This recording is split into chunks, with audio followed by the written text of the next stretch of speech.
आप सभी लोगों का स्वागत है भारतीय इतिहास के ऐसे प्रश्नों का अध्ययन करने के लिए जो बार बार आपकी परीक्षाओं में पूछे जाते हैं। पिछले लेक्चर में हम लोगों ने जहां पर अपने प्रश्नों को छोड़ा था, चलिए आज उसी के आगे स्टार्ट करते हैं। तो देखते हैं आज का अपना पहला प्रश्न। हमारा पहला प्रश्न है, हड़प्पा सभ्यता के बारे में सबसे पहले किसने जानकारी दिया था? तो हड़प्पा सभ्यता के बारे में सबसे पहले 1826 में चार्ल्स मैसन ने जानकारी दिया था। तो हड़प्पा सभ्यता के बारे में 1826 में सबसे पहले चार्ल्स मैसन ने जानकारी दिया था। इस चीज़ को आप रख लीजिएगा। चलिए आगे बढ़ते हैं अपने अगले प्रश्न पर। मोहनजोदड़ो और हड़प्पा पुरातात्विक खुदाई के प्रभारी कौन थे? यानी कि मोहनजोदड़ो की जो खुदाई हुई थी और हड़प्पा की खुदाई हुई थी वो किसके देखरेख में हुई थी? तो इन दोनों जगहों की खुदाई सर जॉन मार्शल के देखरेख में हुई थी। सर जॉन मार्शल के देखरेख में हड़प्पा और मोहनजोदड़ो इन दोनों नगरों की खुदाई की गई थी। आगे बढ़ते हैं। हड़प्पा जो है किस प्रकार की सभ्यता है? तो जो हड़प्पा की सभ्यता है वो एक कांस्य युगीन सभ्यता है। कांस्य युगीन सभ्यता का मतलब होता है कि इस सभ्यता में कांसे की धातु का प्रयोग किया जाता था। चलिए आगे बढ़ते हैं। सिंधु सभ्यता की जो लिपि है वो किस प्रकार की लिपि है? तो सिंधु सभ्यता की लिपि जो है वो भाव चित्रात्मक लिपि है। तो भाव चित्रात्मक लिपि किस सभ्यता से की है? सिंधु सभ्यता की लिपि है। आगे बढ़ते हैं। मिस्र के राजा को क्या कहा जाता है? तो मिस्र के राजा को फराव नाम से जाना जाता है। तो फराव किसको कहते हैं? मिस्र के राजा को कहते हैं। खरोष्टी लिपि कैसे लिखी जाती है? तो जो हमारी खरोष्टी लिपि है ये बहुत ज़्यादा इम्पॉर्टेंट है। ये आपका दाएं से बाएं लिखी जाती है। जिस प्रकार आपकी उर्दू लिखी जाती है दाएं से बाएं, उसी प्रकार आपकी खरोष्टी लिपि भी लिखी जाती है।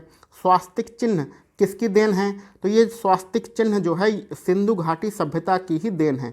सिंधु सभ्यता हम लोग इसके कहते हैं या सैंधो सभ्यता भी कहते हैं। उसी में स्वास्तिक चिन्ह का प्रयोग किया जाता था। यानी कि इस स्वास्तिक चिन्ह का वर्तमान समय में भी हम लोग प्रयोग करते हैं। यानी कि हम लोग कह सकते हैं कि हमारी जो सभ्यता है वो बहुत ही ज़्यादा प्राचीन सभ्यता है। आगे बढ़ते हैं। आदि मानव ने सबसे पहले क्या सीखा था? तो आदि मानव ने सबसे पहले ऐसा कौन सी चीज़ सीखी थी जो मानव विकास में काम आ सके? तो आदि मानव ने सबसे पहले आग जलाना सीखा था। ठीक है, अपने विकास के क्रम में आग जलाना सबसे पहले आदि मानवों ने सीखा था। आग का आविष्कार कब हुआ है? तो जो आग का आविष्कार हुआ है वो पुरा पाषाण काल में किया गया है। तो पुरा पाषाण काल में आग का आविष्कार हुआ है। सबसे पहले कौन सा पशु है जो पालतू बनाया गया? तो सबसे पहले किस पशु को पालतू बनाया गया? सबको पता है भैया, कुत्ता। कुत्ते को सबसे पहले पालतू बनाया गया था। सिंधु घाटी सभ्यता जो है किस प्रकार की सभ्यता है? तो सिंधु घाटी जो सभ्यता है वो आद्य ऐतिहासिक सभ्यता है। तो आद्य ऐतिहासिक सभ्यता कौन सी है? सिंधु घाटी सभ्यता है। इसको हम लोग सैंधो सभ्यता के नाम से भी जानते हैं। आगे बढ़ते हैं। हड़प्पा कहाँ पर है? वर्तमान समय में जो हड़प्पा जगह है वो कहाँ पर है? तो हड़प्पा हमारे रावी नदी के तट पर है। तो भारत में रावी नदी के तट पर, इसका बहुत सारा भाग आपके पाकिस्तान में भी है, तो वहीं पर आपका हड़प्पा स्थित है। ठीक है, आगे बढ़ते हैं। सिंधु सभ्यता में प्रमुख बंदरगाह कौन था? तो सिंधु सभ्यता का जो प्रमुख बंदरगाह था वो लोथल था। और ये लोथल वर्तमान समय में कहाँ पर है? गुजरात में है। ठीक है, आगे बढ़ते हैं। हड़प्पा के लोग किस बात से अनभिज्ञ थे? यानी किस चीज़ की उन्हें जानकारी नहीं थी? तो हड़प्पा सभ्यता के लोग लोहे के बारे में नहीं जानते थे। लोहे की जो धातु होती है उस बारे में हड़प्पा सभ्यता के लोग अनभिज्ञ थे। आगे बढ़ते हैं। हड़प्पा से जो मिट्टी के बर्तन प्राप्त हुए हैं उस पर किस रंग का कलर किया गया था? यानी कौन सा रंग प्रयोग में लाया गया था? तो हड़प्पा सभ्यता में जो मिट्टी के बर्तन प्राप्त हुए हैं उस पर लाल रंग का प्रयोग किया गया था।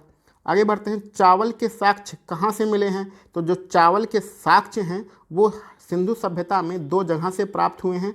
पहला लोथल है और दूसरा रंगपुर है। तो लोथल और रंगपुर से चावल के साक्ष्य मिले हैं। किस सभ्यता में? सिंधु घाटी सभ्यता में। आगे बढ़ते हैं। सिंधु सभ्यता का कालक्रम क्या था? यानी किस समय से लेकर किस समय तक प्रसिद्ध थी सिंधु घाटी की सभ्यता? तो सिंधु घाटी की सभ्यता 2350 ईस्वी पूर्व से 1750 ईस्वी पूर्व तक विख्यात थी। तो 2350 ईस्वी से 1750 ईस्वी के बीच में जो समय है वही हमारा सिंधु घाटी सभ्यता का समय माना जाता है। आगे बढ़ते हैं।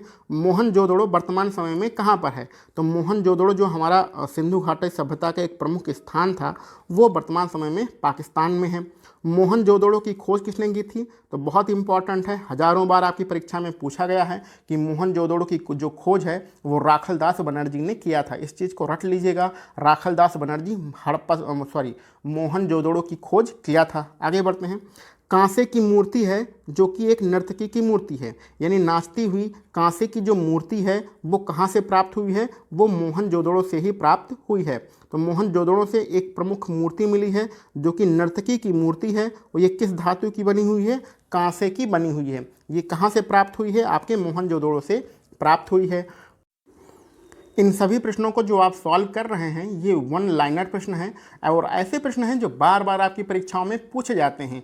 इन सारे वीडियो में जो प्रश्न कराए जा रहे हैं उसको आप एक बार देख लीजिए, सुन लीजिए, ये सारे प्रश्न आपको रट जाएंगे। इस लेक्चर सीरीज का यही मकसद है कि आपको ये सारे प्रश्न रटे होने चाहिए। समझने के लिए तो आप किसी ना किसी बुक से पढ़ ही रहे होंगे, चाहे लूसेंट आपके पास होगी या कोई भी बुक होगी, उससे आप समझिए और यहाँ पर इस वीडियो सीरीज के माध्यम से प्रश्नों को रटिए। ठीक है, तो चलिए आगे बढ़ते हैं अपने अगले प्रश्न पर। हमारा अगला प्रश्न है, सैंधव सभ्यता की सबसे बड़ी इमारत कौन सी है?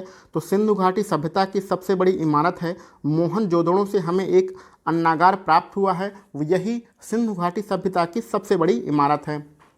तो मोहनजोदड़ो में अनाज रखने के लिए जो अन्नागार मिला है वही सिंधु घाटी सभ्यता की सबसे बड़ी इमारत है। चलिए आगे बढ़ते हैं। मोहनजोदड़ो जिसकी खोज 1921 में हुई थी और किसने किया था? राखलदास बनर्जी ने किया था।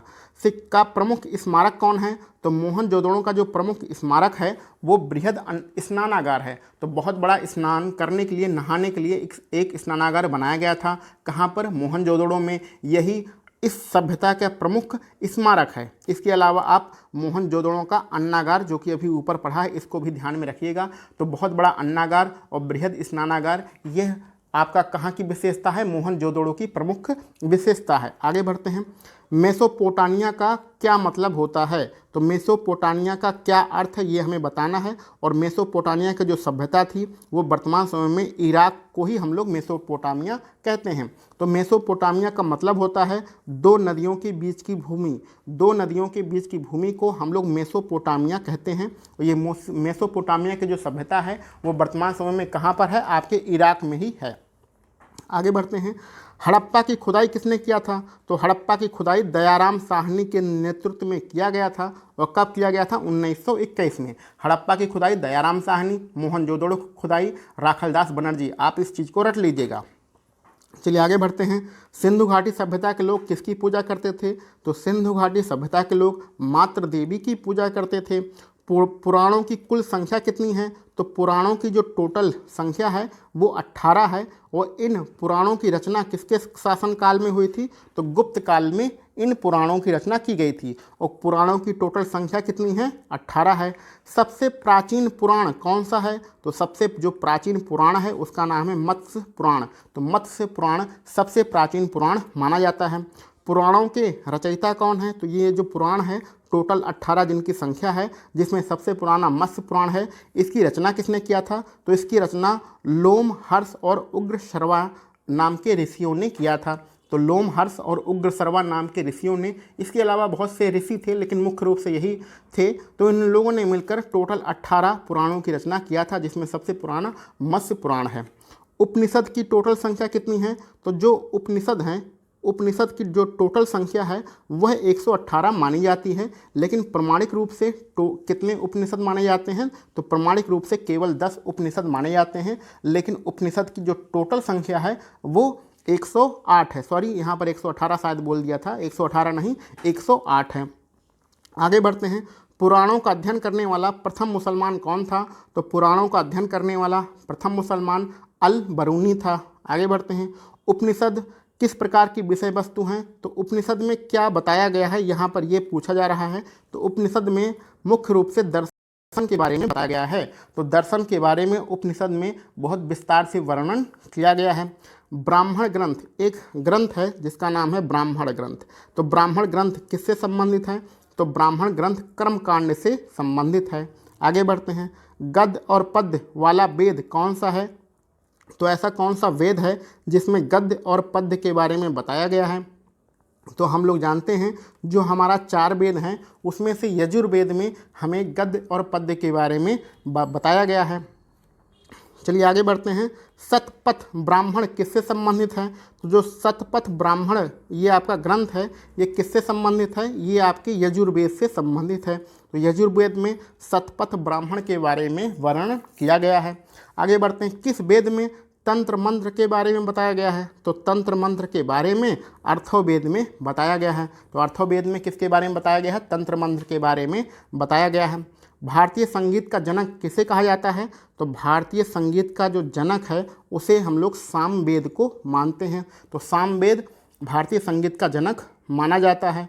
गायत्री मंत्र कहाँ से लिया गया है? गायत्री मंत्र आप सभी लोगों को याद होगा, यही गायत्री मंत्र ऋग्वेद से लिया गया है। तो ऋग्वेद से कौन सा मंत्र लिया गया है? गायत्री मंत्र लिया गया है। या इसको ऐसे भी कह सकते हैं कि गायत्री मंत्र किस वेद में है? तो गायत्री मंत्र हमारा ऋग्वेद में है। आगे बढ़ते हैं।